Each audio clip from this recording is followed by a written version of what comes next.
Hello everyone, আশা করি সবাই ভালো আছেন। তো আজকের এই ভিডিওতে আমি আপনাদেরকে ভিসা যে ডি টাইপ ফর্মটা আছে এটা কিভাবে ফিল আপ করতে হয় এবং কোন কোন ইনফরমেশনগুলো অ্যাড করা লাগে, তো এটা নিয়ে আমি বিস্তারিত আলোচনা করব। তো আপনারা অনেকে আমাকে প্রশ্ন করছেন যে এই বিষয়ে একটা ভিডিও করি। তো আচ্ছা, ডি টাইপ ভিসা ফর্মটা মূলত কিসের জন্য আমাদের লাগে? তো আমরা যারা অ্যাপ্লাই করি, আমরা বিভিন্ন ধরনের বিভিন্ন ক্যাটাগরির ভিসা ফর্মকে আমরা অ্যাপ্লাই করি এম্বাসিতে। তো আমরা যেহেতু স্টুডেন্ট, তো স্টুডেন্টদের জন্য ডি টাইপ বা অন্যান্য যেই যার যে প্রফেশন, ওই প্রফেশন অনুযায়ী কি ভিসার ফর্মটা বা টাইপটা চেঞ্জ হয়। তো আমরা ডি টাইপ ফর্মটা হচ্ছে সিলেক্ট করবো। আর এখানে দেখেন আমি আই লাভ পিডিএফ এ এডিটটা করব। তো এখান থেকে হচ্ছে সবকিছু মেনটেনেন্স করা অনেক ইজি। আর সব ধরনের টুলস এখানে আছে, তো আপনারা এখান থেকে ইজিলি এডিট করতে পারবেন। তো আমার কাছে পার্সোনালি এটা খুব ভালো লাগে, কারণ এখানে সব ধরনের টুলস কি এখানে আছে। তো আমরা এডিট পিডিএফ এ যাবো। আমি আগেই কি একটা পিডিএফ ডাউনলোড করে রাখছিলাম, সেটা হচ্ছে ডিটাইপ যে ফর্মটা আছে, এটা হচ্ছে আপনারা বিএফএস এর গ্লোবাল অফিসিয়াল সাইটে যাবেন, গিয়ে মানে বা ভিসা ডিটাইপ ফর্ম বিএফএস গ্লোবাল লিখলে কি আপনারা ফর্মটা পেয়ে যাবেন।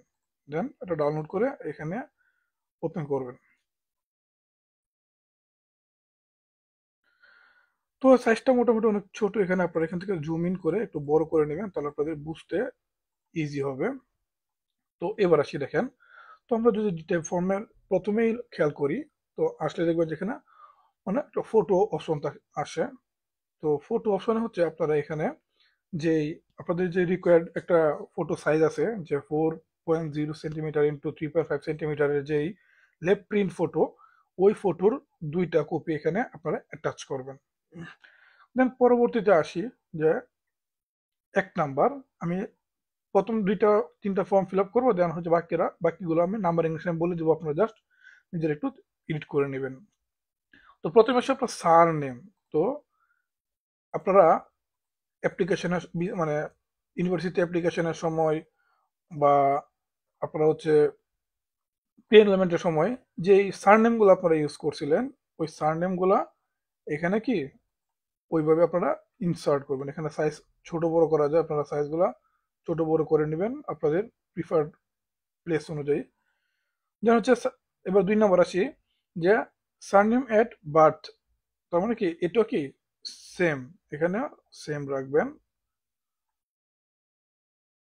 যেহেতু সারনেমটা কিন্তু এখানে অনেক ক্রিটিক্যাল একটা জিনিস, আপনারা কিন্তু এটা ভুল করবেন না। আপনারা যে যে যেভাবে যে সারনেম দিয়েছিলেন ফর্মে বা অ্যাপ্লিকেশনের সময়, সেম সারনেম গুলোকে ইউজ করবেন, কারণ সারনেমের কারণে আপনাদের বিভিন্ন পোর্টালে কি আপনাদের সিভি স্কেলটা চেঞ্জ হয়ে যায়। তো নামগুলো কি অনেক ইম্পর্টেন্ট। দেন হচ্ছে 3 নম্বরে আসি। 3 নম্বরে দেখেন আমার না, এবার হচ্ছে আমি বাকি নাম দিয়েছিলাম যে এমডি আশরফ। এই দেখেন, যেমন পরবর্তীতে আমি আমার ফার্স্ট নেম বা বাকি যে ফ্যামিলি বা গিভেন নেম যেটা, এটা আমি দিলাম। তো এই হচ্ছে আমার 3 নাম্বার। তো নামের ক্ষেত্রে একটু কনসার্ন থাকবেন, যে সার নেমটা আর হচ্ছে আপনার ফার্স্ট নেমটা, এটার ক্ষেত্রে একটু কনসার্ন থাকবেন। দেন এবার আসি 4 নাম্বার। এবার আমি জাস্ট আপনাদেরকে বলে দিই, আপনারা জাস্ট ওইভাবে ফিল আপ করে নেবেন। 4 নম্বরতে আপনাদের বার্থ মানে বার্থ ডেট, বার্থ মান্থ এবং বার্থ ইয়ার, এই তিনটা জিনিস যাতে কোনো মিসম্যাচ না হয় আর কি, সবকিছু আপনারা ঠিকভাবে দিবেন এবং খেয়াল করে দিবেন। ফর্মটা ফিল আপ করার সময় অনেক সতর্কতা অবলম্বন করবেন। দেন হচ্ছে প্লেস অফ বার্থ, আপনি যেই ডিস্ট্রিক্টে জন্মগ্রহণ করেছেন আপনার ওই ডিস্ট্রিক্টের নাম। দেন হচ্ছে কান্ট্রি অফ বার্থ, আপনি যে দেশে জন্মগ্রহণ করেছেন, আপনি বাংলাদেশ দিবেন এখানে। ধরুন আমি কিশোরগঞ্জে ছিলাম, আমি কিশোরগঞ্জ দিয়েছিলাম। Current nationality Bangladeshi. 7 নম্বর হচ্ছে বাংলাদেশি। এবার আসি জেন্ডার। দেখেন এখান থেকে আমরা কি করব, সিলেকশন করব। এবার ড্র করব আপনার এখান থেকে যে যে জেন্ডার। 8 নম্বরে আপনারা যদি ফিমেল হন ফিমেল দিবেন, আপনারা মেল দিলে মেল দিবেন। দেন এখান থেকে আপনারা হচ্ছে কি মানে চুজের অপশন আছে, চুজ করতে পারবেন ইজিলি আপনারা কোন কিভাবে চুজটা করবেন। তো এখানে পোর্শন আছে, অ্যাপ্লাই ক্লিক করবেন, ওকে হয়ে যাবে। দেন আপনারা এখানে কি এডিট মডিফাই করতে পারবেন, যে কিভাবে রাইট কারেক্ট চিহ্নগুলো দিচ্ছেন বা এখানে ক্রস করে দিতে পারবেন, এটা আপনাদের ইচ্ছা। যেটা সিলেক্ট করবেন জাস্ট ওইভাবে আপনারা এখান থেকে কি মার্কিং করে নেবেন। দেন আসি 9 নম্বর। দেখেন 9 নম্বরটা হচ্ছে যে ম্যারিটাল স্ট্যাটাস। আপনি যদি সিঙ্গেল হন সিঙ্গেল দিবেন, এখান থেকে সিঙ্গেল সিলেক্ট করবেন। আর যদি মনে করেন ম্যারিড হন, সেক্ষেত্রে আপনারা কি ম্যারিড সিলেক্ট করবেন। তো এটা নিয়ে আলাদা কোনো কিছু নাই, যে আর যদি আপনি ডিভোর্স হন তাহলে কি আপনি ডিভোর্স অপশনটা চুজ করবেন। তো এই হচ্ছে বিষয়। দেন আসি 10 নম্বরে, ইন কেস অফ মাইনরস। এখানে হচ্ছে বুঝায় হচ্ছে একবারে ছোট বা নিগোষ্ঠী, মানে নিগোষ্ঠী, বা যারা হচ্ছে মনে করেন জনসংখ্যা কি অনেক ছোট, তো তারা হচ্ছে আমরা অথেন্টিসিট বা মাইনর বলে যাদেরকে, তো ওনারা হচ্ছে এই যে এখানে হচ্ছে ওনাদের ইনফরমেশন গুলো লাগবে, আমাদের নর্মালি এটা লাগে না। তো যারা মাইনর তারা ওইভাবে ওনাদের ফার্স্ট নেম সারনেম গুলো এখানে ইউজ করতে পারবে। দেন আসি হচ্ছে 10 নম্বরে। আচ্ছা, 10 নম্বর তো শেষ। এবার আসি 11 নম্বরে, টাইপ অফ ট্রাভেল ডকুমেন্ট। তো আমরা কি করব, যে আমরা যে যে পাসপোর্টটা মানে দিছিলেন, যদি আপনার স্পেশাল পাসপোর্ট হয় স্পেশাল পাসপোর্ট দিবেন, সার্ভিস পাসপোর্ট সার্ভিস, মানে ক্যাটাগরি অনুযায়ী। তো আমাদের নর্মালি কি অর্ডিনারি পাসপোর্ট হয়, তাই না? তো আমরা কি করবো, এখান থেকে অর্ডিনারিটা সিলেক্ট করে দিব। এবার আসি 12 নম্বর, এখান থেকে আমরা ওকে দিয়ে দিলে দেন, আর ওকে দিয়ে দেওয়ার পর আপনারা কি ইচ্ছা করে ইচ্ছা মতো হচ্ছে একটা পারফেক্ট প্লেস আপনারা বসায় নেবেন, এটা আপনাদের ইচ্ছা। কে কেউ ক্রস দিবেন নাকি কেউ রাইট চিহ্ন দিবেন।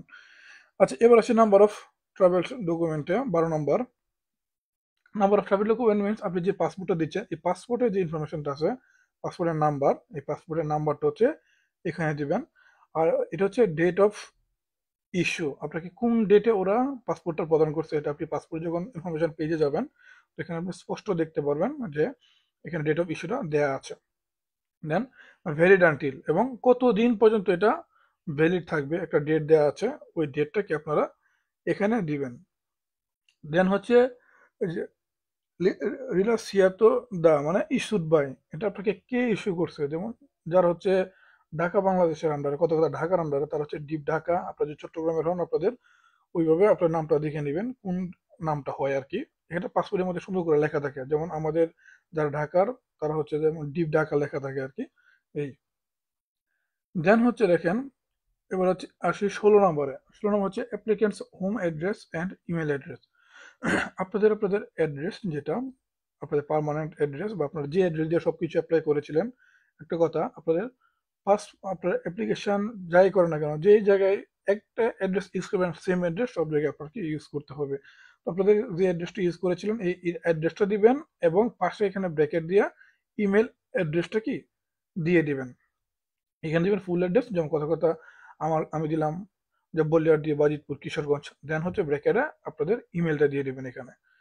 দেন হচ্ছে টেলিফোন নাম্বার, এখানে আপনারা দুইটা নাম্বার ইউজ করবেন, একটা হচ্ছে আপনার নিজের, একটা হচ্ছে আপনার প্যারেন্টসের। তো যদি বাই এনি চান্স কোনো ধরনের ইনফরমেশন ওদের দরকার হয়, তাহলে আপনাকে না পাইলে যাতে আপনার প্যারেন্টসকে পায় আর কি। তো আপনার বাংলাদেশের ডিজিটটা অ্যাড করে দিবেন +88 দিয়ে আপনাদের বাকি ইনফরমেশনগুলোকে এখানে দিয়ে দিবেন। দেন আসছে হচ্ছে 17 নম্বর, residence in a country other than the country of current nationality. আপনাদের যদি অন্য কোনো দেশে যদি রেসিডেন্স পারমিট থাকে তাহলে ইয়েস দিবেন, এবং কিছু ইনফরমেশন ওদের দরকার পড়তে পারে। আর যদি না থাকে, আমাদের নর্মালি অনেকের থাকে না, কারণ তাহলে আমরা নো দিয়ে দিব যে আমাদের অন্য দেশে কি আমাদের রেসিডেন্স নাই। দেন হচ্ছে আমাদের কারেন্ট অকুপেশন বা 18 নম্বর। 18 নম্বর যে আসে কারেন্ট অকুপেশন, মানে আমরা কি, যেমন আমি জব হোল্ডার ছিলাম, তো আমি এখানে জব হোল্ডার দিয়েছিলাম। আপনারা যদি স্টুডেন্ট হন বা কেউ কিছু না করেন, এখানে স্টুডেন্ট লিখে দিবেন। দেন হচ্ছে যদি আপনি জব হোল্ডার হন, তাহলে এখানে আপনার যে এমপ্লয়ার যে অ্যাড্রেসটা আছে, আপনি কোন জায়গায় জব করেন ওইখানকার অ্যাড্রেস এবং ফোন নাম্বার আপনাদের দেওয়া লাগবে। For student name and address of educational institute, তো আপনারা হচ্ছে যে ইনস্টিটিউশন থেকে হচ্ছে লেটেস্ট আপনারা পাস করছেন যারা স্টুডেন্ট, তাদের ওই মানে আপনার স্টুডেন্টের নাম দিবেন, এবং ওই ইউনিভার্সিটির অ্যাড্রেসটাকে এখানে আপনারা দিয়ে দিবেন। এটা কনফিউশন হয় না, মানে কনফিউজ হয় না, আপনাদের নাম, দেন হচ্ছে আপনার স্টুডেন্ট নাম, দেন হচ্ছে address of the educational institute, ওই ইনস্টিটিউটের একটা নাম দেবেন, লেটেস্ট যে মানে ইনস্টিটিউশনটা থেকে আপনি পড়াশোনা শেষ করেছেন। দেন আসে হচ্ছে 20 নম্বর। 20 নম্বর হচ্ছে main purpose of the country, আপনি কিসের জন্য যাচ্ছেন। যেহেতু আমরা ডিটেল ফর্মটা ফিল আপ করছি, আমাদের মেইন পারপাস কি, আমরা স্টাডির জন্য যাচ্ছি। তো আমরা পড়াশোনার জন্য যাচ্ছি, এটা আমরা কি 20 নম্বর দেবো হচ্ছে স্টাডি। তো এখান থেকে হচ্ছে এই যে সিলেক্ট করবেন যে স্টাডি শেষ। এই দেন আসি 21 নম্বর। তো 21 নম্বর হচ্ছে ইউর ডেস্টিনেশন ইন ইতালি, আপনি কোন জায়গায় যাবেন, আপনার ইউনিভার্সিটি যেই লোকেশনে এটা বিভিন্ন প্রভিন্সে মানে বিভিন্ন এরিয়াতে হইতে পারে, ওই এক্স্যাক্টলি এরিয়ার নাম এবং ওই সিটি ওই প্রভিন্স দুইটার নাম একসাথে দিবেন। যেহেতু আপনি ইতালিতে যাচ্ছেন, ইতালি মেনশন করা আছে আপনার, যেমন আমার ক্যাম্পাস হচ্ছে সাবোনা, বাট আমার মেন ইয়ে হচ্ছে কি জেনোভা। তো আমার মনে করেন সাবোনা ইতালি দিছিলাম, দেন আপনি জেনোভা ইতালি দিবেন, আপনার যে যে জায়গায় আসছেন ওইভাবে কি দিয়ে দিবেন। বা সাবোনা যেহেতু মনে করেন একটা ছোট শহর, আমি সাবোনা জেনোভা ইউজ করেছিলাম, বা আপনি ওইভাবেই ইনফরমেশন গুলো দিতে পারবেন আর কি। আর হচ্ছে এখানে আসবেন যেটা, যে Schengen state of the first entry, তো আপনি ইতালিতে কি এন্ট্রি নেবেন, এখানে ইতালিতে আসবেন, তো আপনি ইতালির নামটাকে এখানে দিয়ে দিবেন। দেন আসি 23 নম্বরে, the number of entries requested. তো এখানে 1 2 এগুলো সিলেক্ট করেন, এখানে মাল্টিপল এন্ট্রিজ দিবেন, কারণ আপনি যে কোনো সময় কি আপনি দেশে যাইতে পারেন, আসতে পারেন। তো এটা নিয়ে আলাদা কোনো ইয়ে নেই। তো number of days of intent stage, আপনি কি 365 দিন ম্যাক্সিমাম, যেহেতু আপনি এখানে 365 দিনই কি দিবেন, যে আপনার মানে 1 বছরে যেহেতু আপনার পাসপোর্টের ইয়ে মানে ভিসার মেয়াদ, তো ওই হিসাবে 365 দিনে এখানে কি দিয়ে রাখবেন। এটা পরে আবার কি নতুন করে চেঞ্জ হবে। এবার intended date of arrival in Schengen area, আচ্ছা এটা নিয়ে একটু কনফিউশন একটা বিরতি আমি দিছিলাম। তো এখানে আসলে ওই যে আমাকে রাজু ভাই মানে প্রশ্নটা করেছিল, উনি সেনজেন এরিয়া বা আমি যে এন্ট্রি করবো এটা আমাকে ওইভাবে উনি মেনশন করে না, যার কারণে আমি ইন্টেন্ডেড ডেট আরেকটা মানে মিন করে, যে যখন আপনি অ্যাপ্লাই করবেন অ্যাপ্লিকেশন ডেটের কথা বলছিলাম, কিন্তু এই ইন্টেন্ডেড ডেট হচ্ছে যে আপনি কোন দিন আপনার পসিবিলিটি আছে আপনি এখানে যাওয়ার, বা আপনার ক্লাস শুরু, আপনার যে ক্লাস শুরু যেই দিন থেকে আপনার এই ডেটটা দিবেন এখানে। বা যখন আপনি সেপ্টেম্বর সেশন ধরবেন, যেমন মানে 1 সেপ্টেম্বর, আপনি 1 সেপ্টেম্বর দিবেন এখানে, বা আপনার 15 সেপ্টেম্বরে ক্লাস শুরু, আপনি 15 সেপ্টেম্বর, তবে 1 সেপ্টেম্বর দিয়ে দিবেন, যেহেতু আমাদের সেশনগুলো বা আমাদের সেশন হচ্ছে মানে সেপ্টেম্বর সেশন, তো সেপ্টেম্বরের ফার্স্ট উইকে কি যে কোনো একটা ডেট আপনার এখানে দিয়ে দিবেন। এবার আসি 26 নম্বরে। 26 নম্বর হচ্ছে এই যে surname of the person in Italy ও অ্যাপ্লাইড দ্য ফ্যামিলি, এগুলো আসলে আপনাদের দরকার নাই। তো এটা এনে রেখে দিবেন, এটা ব্ল্যাঙ্ক রেখে দিবেন।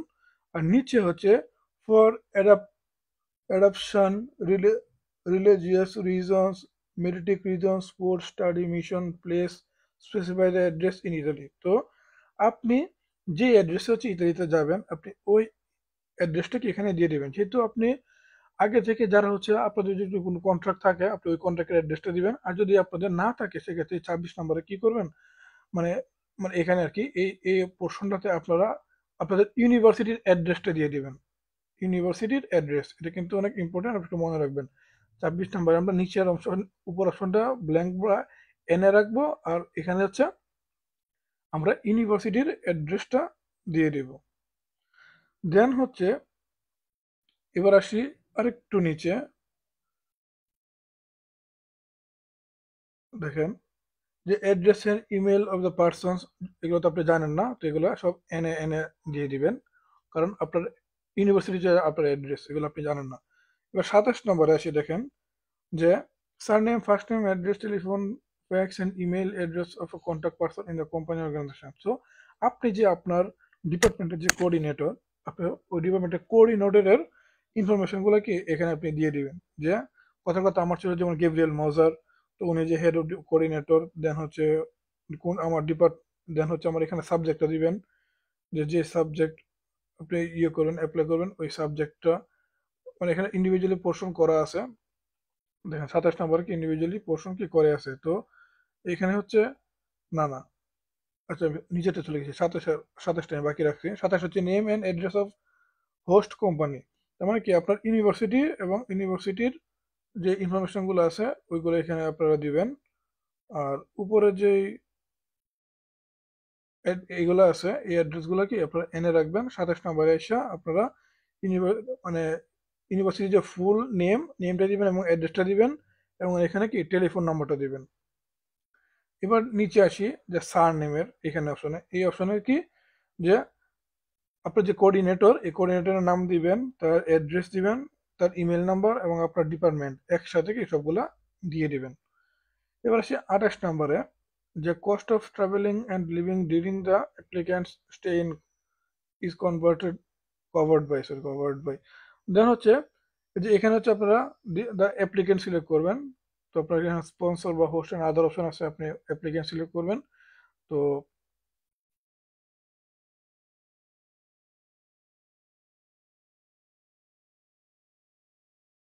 দেন হচ্ছে এখান থেকে দেখেন আপনারা কি কি ইনফরমেশন করবেন, ফিল আপ করবেন, যে আপনারা কিভাবে সাপোর্টটা নেবেন, হচ্ছে ক্যাশ নিচ্ছেন নাকি ক্রেডিট কার্ডে নেবেন নাকি অন্য কোনোভাবে। তো আচ্ছা, আবার যাদের আপনারা যদি মনে করেন সাথে আপনার টাকা নিয়ে যান, তার মানে কি আপনি নিজে সবকিছু ক্যারি করতেছেন। আর যদি মনে করেন যে না, আমি সাথে কোনো টাকা পয়সা কোনো কিছু নিব না, সেক্ষেত্রে আপনার স্পন্সরকে আপনার এখানে দিতে পারেন। তো আপনি নিজেরটা রাখলে সবচেয়ে ভালো, আপনি নিজে রাখবেন সবকিছু, যে ওইখানকে যাওয়ার পর cost of travelling and living during the applicant stay is covered by. তো এটা আপনি নিজেরটা অ্যাপ্লিকেন্ট হিসেবে দিবেন। কারণ নির্দিষ্ট একটা অ্যামাউন্ট কি আপনারা সাথে করে নিয়ে যাবেন। আর যদি মনে করেন যে না, আমরা স্পন্সরকে দিচ্ছি বা কোনো হোস্ট কোম্পানিকে দিচ্ছি, তাহলে আপনারা এখানে এটা দিতে পারেন। তবে এটাই সব অ্যাপ্লিকেন্টরা আপনারা সবাই এটাই ফিল আপ করবেন। তারপর হচ্ছে আপনারা কীভাবে কী করবেন, এইখান থেকে যে কোনো একটা সিলেক্ট করে দেবেন। যেমন আমি হচ্ছে ক্যাশ, ক্রেডিট, দেন প্রিপেয়ার অ্যাকোমোডেশন, এগুলো নিয়ে মোটামুটি ফিল আপ করে দিছিলাম আর কি। কারণ এই পাশে যাওয়ার দরকার নাই। দেন দেখেন এবার 29 নম্বর হচ্ছে person date of the family member who is EU. তো যদি আপনার কোনো ফ্যামিলি মেম্বার সেখানে সিটিজেন হিসেবে থাকে, তাদের ইনফরমেশনগুলো চাচ্ছে, তো এগুলা দেওয়ার কি কোনো দরকার নাই। আর ওনার সাথে আপনার কী ধরনের সম্পর্ক, তো এগুলো নিয়ে হচ্ছে এই ফর্মটা, বাকিগুলা যে 29, 30, তো এগুলো দরকার নাই। এবার 31-এ আসি, প্লেস অ্যান্ড ডেট। তো আপনি যে ডেটে হচ্ছে এম্বাসিতে আপনারা কি সাবমিট করবেন, ওই ডেটে আপনারা কি এখানে ডেটটা দিয়ে দিবেন। যেমন আমি অগস্টের 1 তারিখে সাবমিট করছিলাম, এখানে অগস্টের 1 তারিখ বা আপনারা যেই ডেটে সাবমিট করবেন এই ডেটটা এখানে দিয়ে দিবেন। দেন হচ্ছে সিগনেচার ফর মাইনরস। তো এটা আপনাদের জন্য না, যারা হচ্ছে মানে বললাম যে নিগোষ্ঠী বা মানে যাদের জনসংখ্যা কম, সংখ্যালঘু যারা, তো ওনারা হচ্ছে এটা ফিল আপ করবে, ওনাদের নাম টাম যা আছে ইনফরমেশন গুলা এখানে জাস্ট দিয়ে দিবে আর কি। ওনাদের সিগনেচারটা লাগবে এখানে। এবার আসি, এবার নিচে যাই, তো বাকি এখানে আর কোনো কিছু নাই। এবার হচ্ছে এই যে এখানে একেবারে নিচে আসার পরে এখানে যে আপনাদের ডেটটা দিবেন, যে ডেটে আপনারা অ্যাপ্লাই করবেন, আর এটা হচ্ছে সিগনেচার। আর ফর এখানে বলেছে for minors signature of parental authority অথবা লিগাল গার্ডিয়ান, ওনাদের মা বাবার সিগনেচারটা এখানে লাগবে। আর যদি আপনারা সিঙ্গেল হন, তো আপনাদের নিজেদের নাম দিবেন, এখানে একটা সিগনেচার দিয়ে দিবেন। তো এই হচ্ছে মোটামুটি ডি টাইপ ভিসা ফর্মের টাইপ। তারপরে যদি আপনার কারো কোনো কনফিউশন থাকে, আপনারা আমাকে বলবেন, জানাবেন। তো এটা নিয়ে আমি মানে যে প্রশ্নটাতে আপনারা সমস্যা ফেস করবেন, যে এত নাম্বার তার নাম্বারিংটা করে দিলে আমাদের বুঝতে ইজি হবে আর কি। তো এই হচ্ছে অবস্থা। তো সবাই সেম ভাবে ফর্মটা ফিল আপ করেন, যদি কোনো কনফিউশন থাকে আমাকে জানাবেন। সবাই ভালো থাকবেন, ধন্যবাদ।